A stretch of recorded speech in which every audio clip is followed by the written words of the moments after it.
5 4th of July Tales Independence Day at the White House. On the eve of Independence Day, get into the holiday spirit with 5 entertaining tales about 4th of July celebrations at the White House.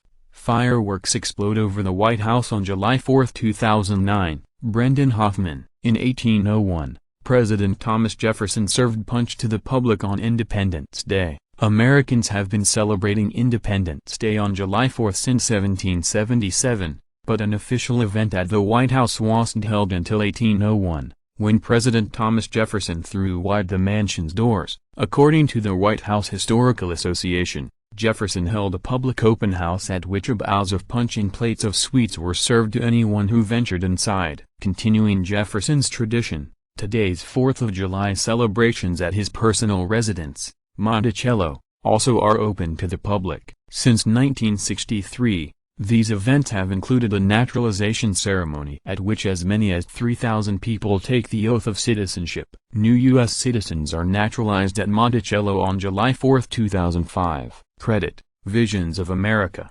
Getty Images. 2. President Zachary Taylor apparently died from overindulgence following 4th of July festivities in 1850. Celebrating the nation's independence hasn't always ended well. President Taylor began his 4th of July in 1850 by attending an event at the Washington Monument. The day was oppressively hot, and Taylor cooled off by drinking copious amounts of ice water. After the event, Taylor reportedly returned to the White House, where he downed glasses of cold milk and ate vast quantities of green apples and cherries. The next day, complaining of severe intestinal cramps and diarrhea, Taylor was diagnosed with cholera morbus, or what today would be called gastroenteritis. As Taylor's illness waxed and waned over the next few days, his doctor treated him with opium, calomel, a powder compound high in mercury. Bleeding and blistering, whether from the disease or the cure. Taylor died in the White House on July 9.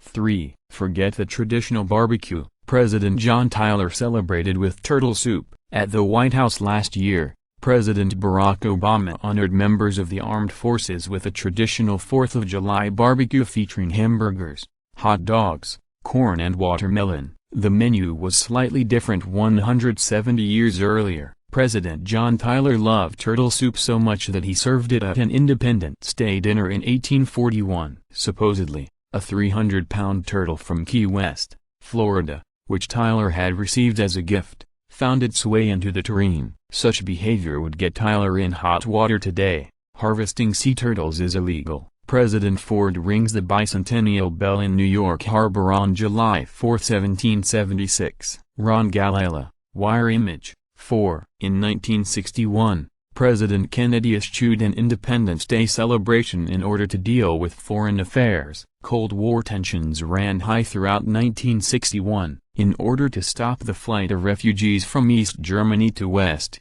Soviet Premier Nikita Khrushchev threatened to permanently divide Berlin. To focus on this so-called Berlin crisis, President John Kennedy declined an invitation to celebrate the 4th of July in Philadelphia, instead issuing a stirring call to liberty directed, in part, at Khrushchev. In a letter to Philadelphia's mayor, Kennedy wrote, For those abroad now watching this nation, as well as for our own people, this Independence Day provides a timely opportunity to affirm not only our own convictions but our determination to act with strength and courage on behalf of that firm, clear light of liberty which illuminates both our nation's past and our hope for the future. Despite Kennedy's diplomatic efforts during this working holiday at the White House, Khrushchev constructed the Berlin Wall later that year.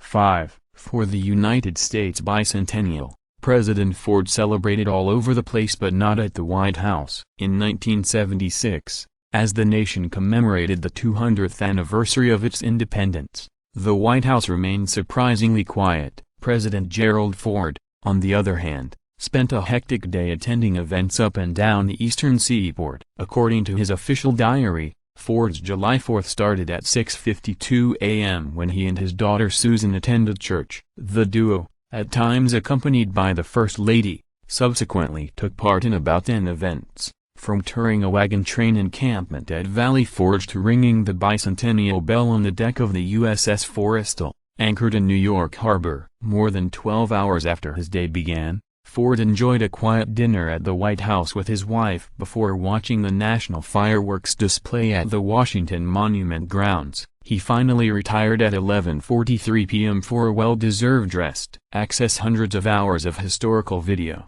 commercial-free, with History Vault. Start your free trial today.